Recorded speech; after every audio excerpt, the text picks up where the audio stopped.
To Ceili House from Dooley's Hotel here on the quay in Waterford City, and we're preparing for the upcoming John Dwyer Traditional Music Weekend, which runs from the 18th to the 20th of October. And I mentioned that John Dwyer is here beside us, and I'm delighted to say that, John, and great praise for all the work you've done. I'm sure you're delighted to hear all those words of praise. Well, can't avoid it now at this stage anyway. But thanks for all the compliments anyway. Well, was it a shock to you, or was it a surprise to you, or what way did you take it when they said they want to call the festival the John Dwyer Traditional Music Weekend? It was a complete shock to me, to be honest about it. Just the last thing I had expected. Although I was very friendly with the people in Waterford down through the years, and the musicians in Waterford, like, and we had played an awful lot together, really, like, and I loved playing here. I loved playing here in Waterford with all my friends here, like that, you know. But I never expected something like this to happen, you know, during my lifetime. Well, you mentioned all your friends, they're all your admirers as well, and so we can't let that go either. But tell us a little bit about yourself. You've certainly moved around the country during your time. Well, I come originally from the Beara Peninsula down West Cork, where I was born in 1933. And growing up, like, we had music in the house all the time. My father played the fiddle. My mother played the accordion a little. But the music was mainly played by my father, like that, you know. And when I was 11 years of age, then he got me to play the fiddle, like, and he showed me the scale in D. I don't think he even knew what scale it was, like, which was the scale in D anyway, and a simple G. And from that onwards, then I worked away on my own, like, you know. And at one stage, then, and I was about 16, I think. He went to Limerick to build a house for a brother-in-law in Limerick, and he met a person there named Colm Danaher, who was a fiddle player as well, like, you know, and he gave him the loan of O'Neill's collection, Dance Music of Ireland collection, like, and so when he brought it home, then he showed him, like, what the dots and dashes meant and all that, like, and ABCs and so on like that. And when he came home, then he showed me the same thing like that, you know.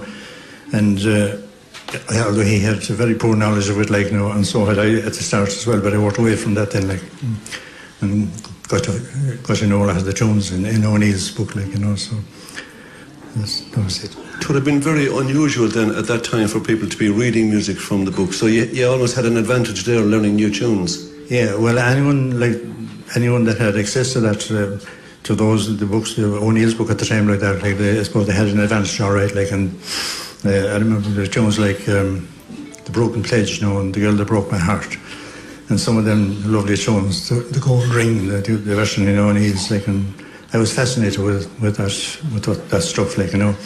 But as well as that, I could see, like, that there were a lot of tunes in O'Neill's collection that were very ordinary.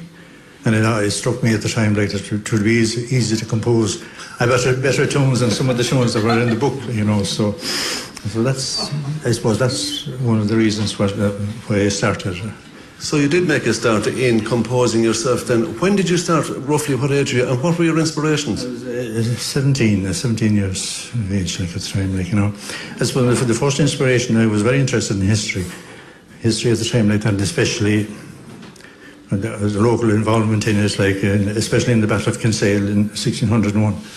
O'Neill, Donald O'Neill from O'Sullivan Beara, he sided with O'Neill and O'Donnell at the Battle of Kinsale, like, and the following year anyway, the British forces came up to Castletownbere, like, and laid siege in the castle, his castle, for 11 days, like, before eventually the castle fell, like. But I had great admiration, like, for the defenders of the castle. They all perished eventually, like, you know, and I had great admiration for them, like, and I suppose a bit emotionally moved, like, you know, about the times and the disaster of especially the Battle of Kinsale itself, like. And so that was the first time then I wrote a tune then called, which I called The Fall of Dunboy, set dance tune, like, you know, so that was the start. So you were inspired at the age of 17, and you've written a lot since. But your family then, you have brothers who are well-known also musicians and composers. That seems to run in the blood.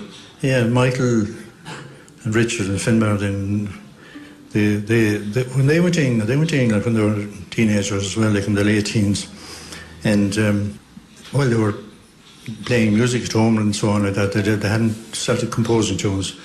But when they went to England, then they became influenced by all the music that was around Cricklewood and Camden Town and these places at the time. And some of the great musicians they met over there like that, they began of their own accord, nothing organised or anything like that.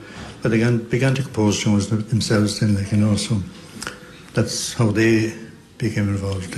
Yeah, but was there not an occasion, you had moved from home, I think you moved to Dublin, you certainly had moved from home, and that you kind of threw down a bit of a challenge to them when you'd go back home? Yeah, I went to Dublin in 1955, and then Dublin was a great eye-opener to me at the time, a very welcoming place for traditional musicians. And so, where Liam O'Connor in his CD says Dublin made me, well, I think Dublin made a lot of country musicians that came to Dublin at that time, especially the musicians in Dublin were very welcoming. But I always had a few new tunes then going home, and I'd be playing them for the lads, but I used to also encourage them, my brothers, to start composing, to have a new tune composed for me. That's how I put it. The next time I'd be home, you see. But they never did anything like that while they were in Ireland anyway. When they went to England, then they saw the change completely like that, and they began to compose their own tunes then, so. Well, they've certainly written some of the most iconic tunes played by accordion players and fiddle players throughout the country. You're going to play a couple of tunes now. I think you're going to play with Sean on the bouzouki this time, okay? And Donald is going to play the guitar. But the point about this is, and they tell me this about you, you're not the fastest to be playing your own tunes. Well, no, those two tunes I'll play now. I'll play Granny in the Corner. There were a lot of grannies in the corner in the houses when I was young. Every house you'd visit that time, the old granny was always sitting near the fire in the corner, and it was a very appropriate name for a tune. And the second tune then is a tune called Gorman's Reel. I first did it on the Paddy Cronin LP way back, I suppose around the late 49, 50 thereabouts like that, And I thought it was a lovely tune at the time, so I'll try these two tunes. Well, fair play to you. I'll get out here anyway. John Dwyer on the fiddle, Sean O'Farrell on bouzouki, and Donald Clancy on the guitar, playing Granny in the Corner and O'Gorman's Reel. Give them a welcome.